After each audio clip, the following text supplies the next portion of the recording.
मेरे प्यारे श्रोताओं, सभी माताओं, दर्शकों, देवियों, सज्जनों, आप सभी को फिर एक बार स्वागत करता हूं आप ही के अपने favourite YouTube channel RPKY Ram ji में। मैं आपका प्यारा चहिता साथी प्रियांशु हमारी फिर एक बार। आज हम बात करेंगे त्याग मूर्ति, धर्मशील श्री राम के अनुज भरत जी के बारे में, जिनके विषय में आप सभी जानते हैं कि जब चित्रकूट में दोनों भाइयों का मिलन होता है और जब दोनों में कौन राजा बनेगा, कौन वन में रहेगा, इस विषय में तर्क चलता है तो श्री राम जी हार जाते हैं और भरत जी जीत जाते हैं। भगवान का हार होता है, भक्त की जीत होती है और भगवान उनसे उनका राज्य स्वीकार करते हैं और कहते हैं कि पिताश्री के वचन पालन के लिए मैं 14 साल वन में रहूँगा, उसके बाद तुमसे अपना राज्य लूँगा। तब तक श्री राम के चरण पादुका को सिंहासन में रखकर अयोध्या के प्रजा की सेवा करते हैं भरत जी। तो कथा कुछ इस प्रकार से शुरू होता है। जब पिता के वचन पालन के लिए भगवान राम जी 14 साल के लिए वन में जाते हैं और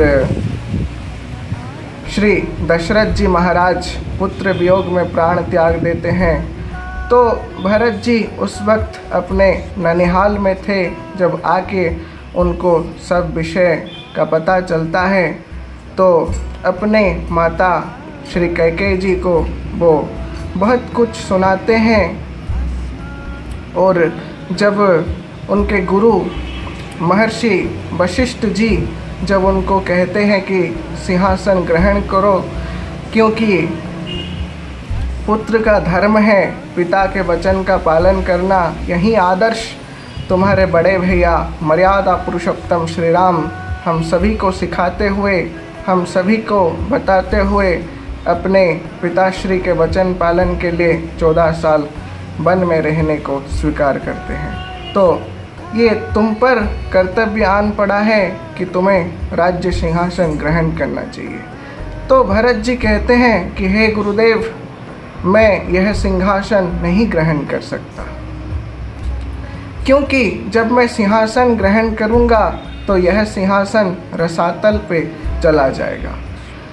इस विषय पर एक सुंदर दोहा कहते हैं भरत जी।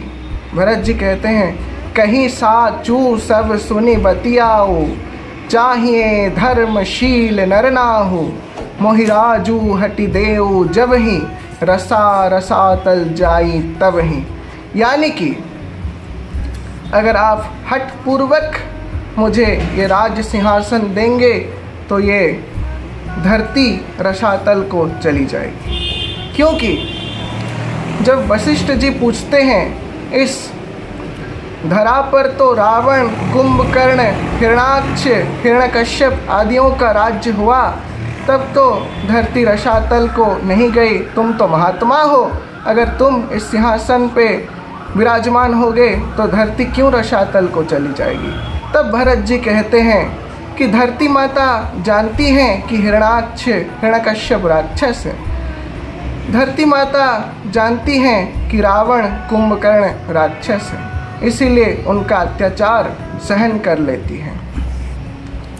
धरती माता जब यह बात जानती हैं, इसीलिए ही वो स्वीकार कर लेती हैं इनका अत्याचार। जब हिरणाक्ष और हिरण्यकश्यप का कार्य, जब रावण और कुंभकर्ण का कार्य राम का छोटा भाई करने लगेगा तो धरती माता किस पर भरोसा करेगी। तो भरत जी सिंहासन ग्रहण नहीं करते हैं। प्यारे श्रोताओं, इस बात से हमें इस विषय को जानने को मिलता है, इस विषय का शिक्षा मिलता है कि जो अपना नहीं है उसको कभी ग्रहण नहीं करना चाहिए।